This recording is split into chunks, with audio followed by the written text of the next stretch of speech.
So I'm going to start off with some of the crime bills that came out a handful of months ago and where they are now.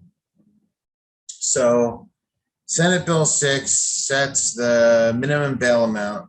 It only affects the working class and poor people, because obviously we know rich people, not only commit crimes and get away with it, but they can bail themselves out. Doesn't matter. Senate Bill 8, it targets charitable bail organizations. It limits the CBO to pay only up to about $2,010 for those who allegedly commit a misdemeanor, and it doesn't allow them to give any money towards crimes for alleged felonies. It might be worth noting there that there have been attempts to make rioting a felony. Senate Bill 9. This will dispatch law enforcement immediately for any kind of electronic monitoring. So if you have an ankle bracelet that is malfunctioning, the police will immediately be, called to your residence or wherever you're at.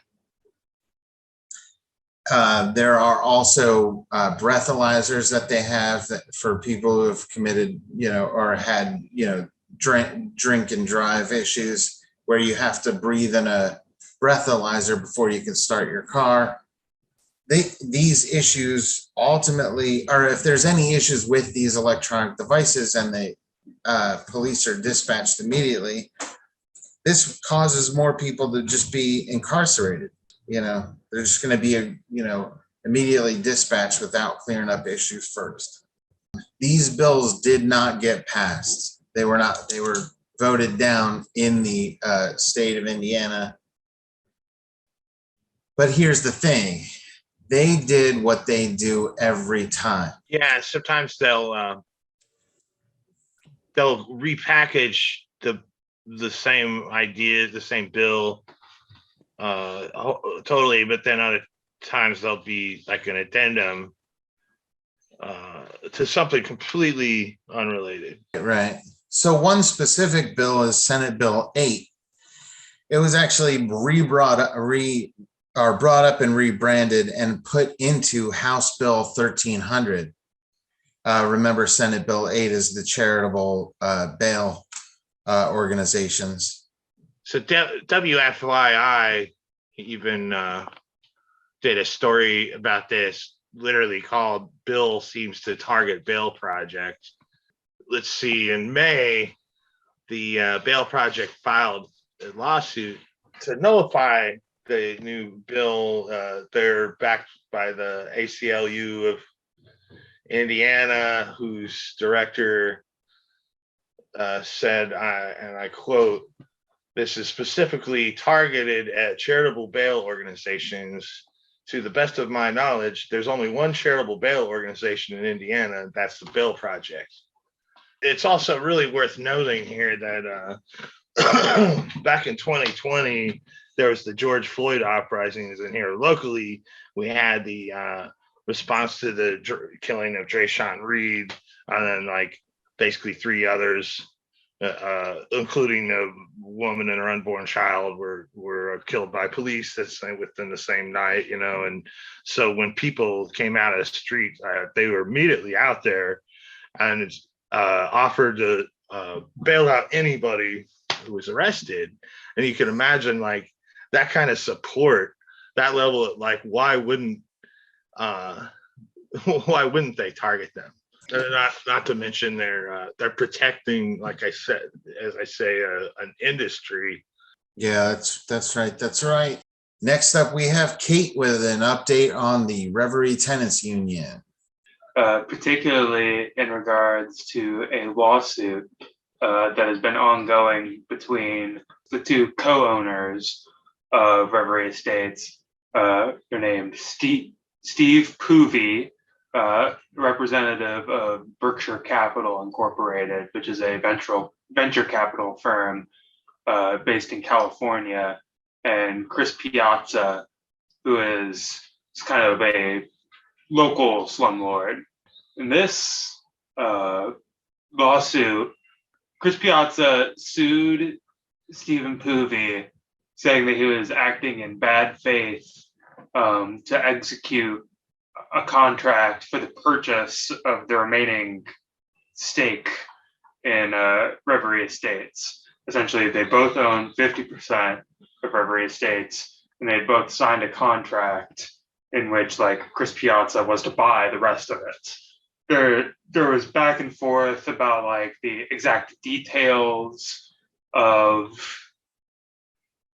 this particular contract, and there was back and forth about several aspects of context, but that's not what's really relevant to us in the Reverie Tenants Union. What's really important is their affidavits. In Chris Piazza and Stephen Poovey's affidavits, they both admit to knowing about the ongoing maintenance problems within Reverie Estates. And to be clear, this lawsuit began last July. So they've known about this for almost a year, at least, by their own admission. Further, Stephen Poovey admits in his affidavit to having been the one to cancel the elevator service contract at Reverie Estates, which is a big reason why for months on end, the elevators were poorly maintained or did not work out right at several of the buildings that Reverie Estates owns. There's also just one interesting point of political intrigue, I guess I'll call it. The Stephen Poovey, it can't be said exactly that he paid somebody to break into Chris Piazza's apartment, his office. However, somebody from HI Management, a previous management company that Reverie Estates hired to manage the buildings, and which was brought on by Stephen Poovey, did break into Chris Piazza's office via drilling the lockout from his office, going through his desk before seeing a security camera and quickly unplugging it. It is unknown what information they would have gathered from doing this, but it is really fascinating, and it's all publicly available on just like my case. If you go to if you like go to my case and look up the case between like Chris Piazza and Stephen Poovey, you can read all of this yourself. Or I think it's Chris Piazza versus Berkshire Capital Incorporated, but it's all just publicly available information, just admitted in their own words to neglecting the property. And the only way to really read this is that both of these extraordinarily wealthy men are using tenants as pawns, essentially, in this kind of, pissing contest between themselves, while continuing to allow the buildings and conditions at Reverie Estates to deteriorate. The court case was recently decided in Piazza's favor. So going forward, Chris Piazza will be the sole owner of Reverie Estates, which I do think simplifies Reverie Tenants Union's task quite a bit, in that you don't have to deal with like one owner that lives way across the country and one owner that's semi-local. It's just there's one person.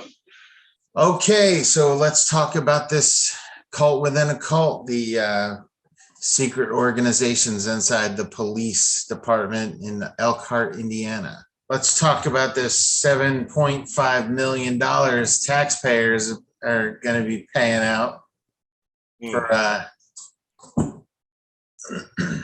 The openly white supremacist and corrupt police department in Elkhart. A good old Elkhart, Indiana, has a secret gang of police called the Wolverines. Yeah. So Which has to be from Red Dawn. It just has to be from Red Dawn. White supremacist, cop gang, Red Dawn, all the way. Yeah. So a former chief of police at Elkhart admitted to there being a white supremacist gang within the Elkhart Police Department called Wolverines.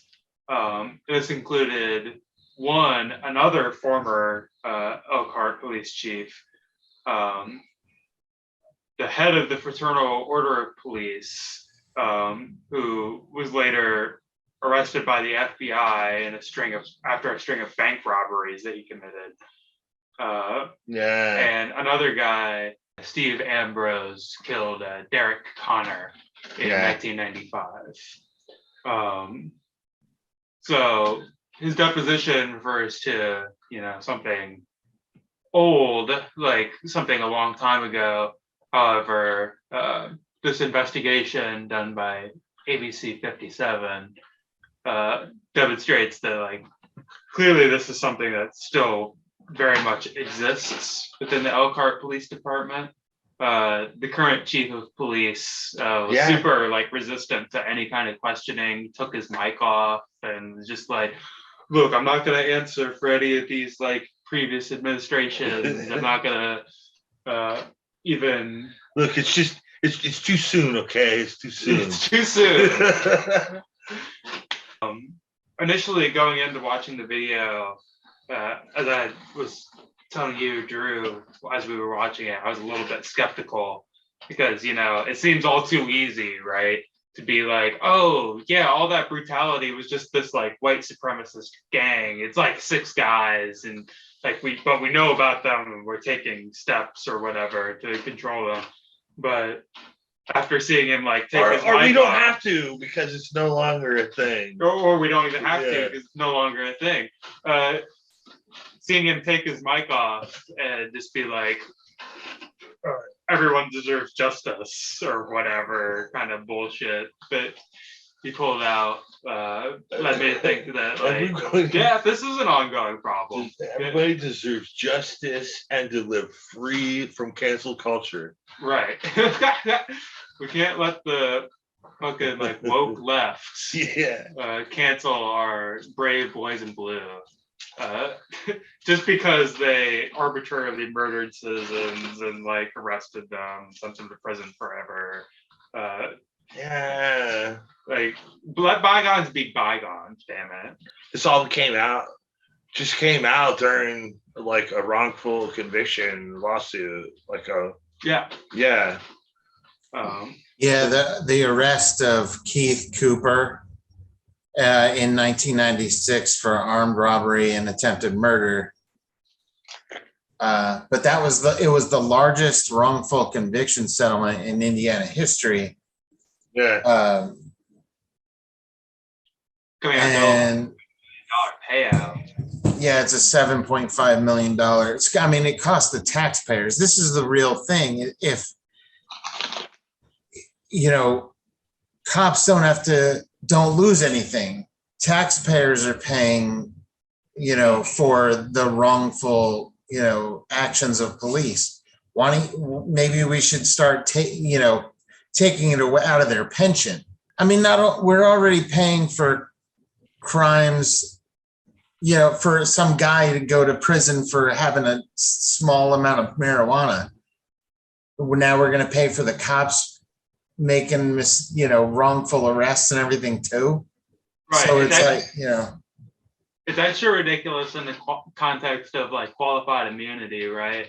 Because, cops are regularly just our job is super dangerous, so we need these particular legal protections.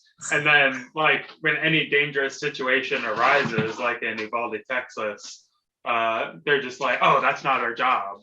Right. So what is their fucking job exactly? And what accountability is there? What anything is there to stop cops from doing anything they want? Yeah. So Clearly not looking to reopen any other cases that were brought up by these members of this white supremacist gang, Wolverines. right. Like, that's not my job. And the chief of police just being like, what, you want me to like relitigate 30-year-old cases? Yeah. Oh, you want me to review the job of the department? That's insane. So Elliot Slosar, who is Cooper's attorney, said that he believes that the Wolverines have been implicated in violating the constitutional rights of citizens in Elkhart community, and predominantly citizens of color since the early 90s. So this is possibly hundreds of cases that were brought to court falsely. People that are in jail for no reason. Absolutely. And also interestingly was like some of the particular details that were brought up of cops taking inmates out to like the local dump and like beating confessions out of them as part of like their interrogation. So it was Elkhart's first ever black chief heard other cops using the N-word and things like that. And of course it stops when he comes around the corner, gets in view. It's definitely, the Wolverines is definitely a predominantly racist, group. Steve Rzutko was the officer that arrested Keith Cooper. Shortly after the Cooper case was reopened, Rzutko actually killed himself. He was paying informants for sexual favors. That's right. Yeah. So, and he resigned following an internal investigation, finding that he was paying informants for sexual acts. So far, 9 Elkhart police officers have been identified as or implicated as Wolverines. So there was Bruce Davidson, was the former president of the Elkhart Fraternal Order of Police. He went on to rob 24 banks through 11 states after his law enforcement career, earning Davidson a spot on the FBI most wanted list. Steve Ambrose was an officer involved in the 1995 killing of Derek Connor, which leads to citywide protests. And then Ed Windbigler, who went on to become the Elkhart's chief of police. It's also worth noting that Windbigler resigned upon hearing that the Connor case was being reopened as well. Yes. The reality of the situation is people have to make a big deal about this. People have to get in the street. People have to really investigate especially people who have family and friends in prison.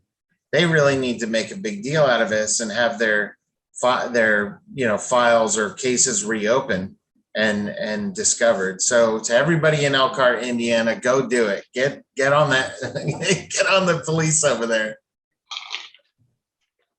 Yeah. Get crazy. If they don't, I don't know who will. Sue the city to the ground. Yeah, for real. If that doesn't work, try some matches, maybe. Yeah. All right, let's get the scoop with P. Nash on the Pendleton 2 barbecue. So, just to set the scene, in 1985, February 1st, there was a rebellion. But before we get to the actual rebellion, I want people to understand in Pendleton, what was at the time Indiana Reformatory, what the conditions were. So there was already a class action lawsuit from the prisoners about the conditions in this place because they were so terrible. People were shackled to beds. It was overcrowded. People were not being fed. People were being medically neglected. So this is a terrible place. And it was ran by a white supremacist gang called the Sons of Light. And when I say a gang, I do not mean the guards. I do not mean the inmates. I mean the actual guards belong to a KKK splinter group called the Sons of Light. to the extent that their children actually played with their KKK robes. Like this is bragged about regularly within the prison. So February 1st, 1985, like I said, the prison was already a terrible place, as all prisons are. Early morning on that day, on a pretext of searching for weapons, guards in riot gear sprayed tear gas and cell of Lokmar Wadu, handcuffed him. Then, according to court documents, they, quote, maliciously held him down, unmercifully stomped and kicked the inmate all over his body, and hit the inmate upon and about his upper head and the head of nightsticks. Now, mind you, he was handcuffed. We have somebody here who actually witnessed this. He was handcuffed, and he was beat with an illegal billy club, and this is what was happening. And the charge essentially was to kill him. So, Balagoon, that's one of the main people in this story, and then Trotter. Balagoon was headed up in that area. This is in the MRU, what's known as the Maximum Restraint Unit. He was visiting some people because he helped people with their cases. So he was visiting people to help with the case for some disciplinary hearings later in the day. And he heard some things going on, and the people shouted for Balagoon to come and check on what was going on. So they're beating Lokmar in this very moment. Lokmar is being beat up, and he gets dragged out, and they hear the words, this is a quote, excuse my French, but this is what happened. The order was kill son of a bitch. This is the order that the guards put out. Again, we're talking about KKK splinter group. So Balagoon was brought in by the other prisoners. They're like, go get Balagoon. He demands to see Lokmar, but the guards dragged Lokmar to the captain's office and would not let Balagoon see him. So they're trying to save this man's life because they're probably going to kill him. Really, there's no problem. So Balagoon gathered others, including Naeem, and they led the charge to go see what was happening to Lokmar. So they went to the office back where Lokmar was being held. They tried to force their way into the office to free Lokmar, and the Sons of Light attacked them, forced them to retreat to the cell block. Lokmar was then moved to the infirmary. Naeem and Balagoon followed and encountered the guards, and then the guards surrounded them, ready to fight them.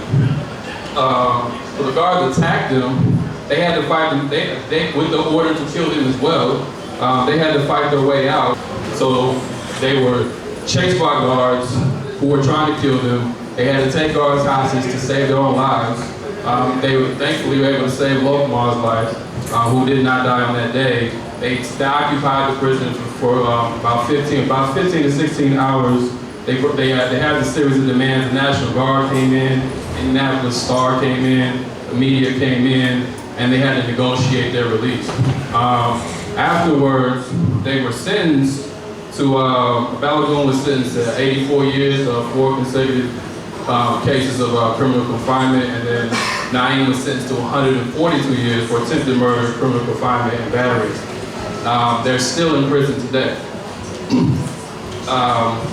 Yet, at the same time, the Sons of Light, who was running all this, who instigates this, who starts this, who's beating up on the prisoners, who's ready to kill the prisoners, nothing has ever been brought to light about this group, no fun. We actually have in a deposition one of the guards who was involved in this incident, who confesses to these guards being a part of this white supremacist guard gang. So again, this is not something we're making up. This is documented in court. But this information never made it to the actual trials of these 2 individuals. And when you look through their court case, a lot of these people who even confessed, because there were even guards who sued this prison, that's how bad it was. But even the guards weren't, the testimony of the guards about how bad the prison wasn't even allowed into the trials of Trotter or Balagoon. So they haven't gotten a fair trial. Actually, Trotter's case was vacated, and then another judge was brought back in, this is just in 2018, and resentenced him to another 122 years, claiming that he had to protect his brother. So this is how tight IDOC rolls. This is the case. Actually, what took place, he came down there and shook us down 2 or 3 times already. So they made it a point to keep harassing us. After about the 3rd time of coming down there, they didn't already disrupted everything we had. You know, we didn't know at the time that they was targeting a certain prisoner, Lincoln Love, Lomar. So when they came down there for this third time, I noticed it was about 9 or 10 of them lined upside the wall. I could see Lomar cell because they had 9 going this way and 9 going that way. So as I come to my bars and look out, I tell Lo, I say, man, it's about 9 or 10 guards out here with helmets, sticks, and everything else, you know. So Lo was saying, look, man, they done took everything we had. We ain't got nothing left. So they was trying to tell the brother, look, come on out of the cell. Before he could really get ready to come out of the cell, they done rushed in the cell, knocked him down. Can you imagine 8 or 9 guards or 6 or 7 guards in your cell and you one person that already knocked you to the ground? They got you handcuffed. Then they hit the man in the head with the sticks. So I'm seeing all this blood gushing out of the man's head. You know, I'm trying to get some of that attention over in my cell. Hey man, y'all killing the brother over there. But they wasn't hearing us. Their mind was already made up what they was gonna do, you know. So once the side we was on, you could basically holler out the window and tell somebody, hey man, somebody go around and get ball on them and come and check on this situation. They down here, they've been down here 3 or 4 times. So what's the purpose? We didn't find out till later on they come down there specifically to try to kill this brother here, Lomar. Oh yeah, it was a sad event. All right, thanks for joining us for this episode, and we, hope to see you guys out on the street. I just want to give a shout out, one final shout out to everybody that's been in the street already over these abortion, over these rights being taken away from us. Get out in the street, bring your friends out in the street, and stay in the street. We cannot lose our rights.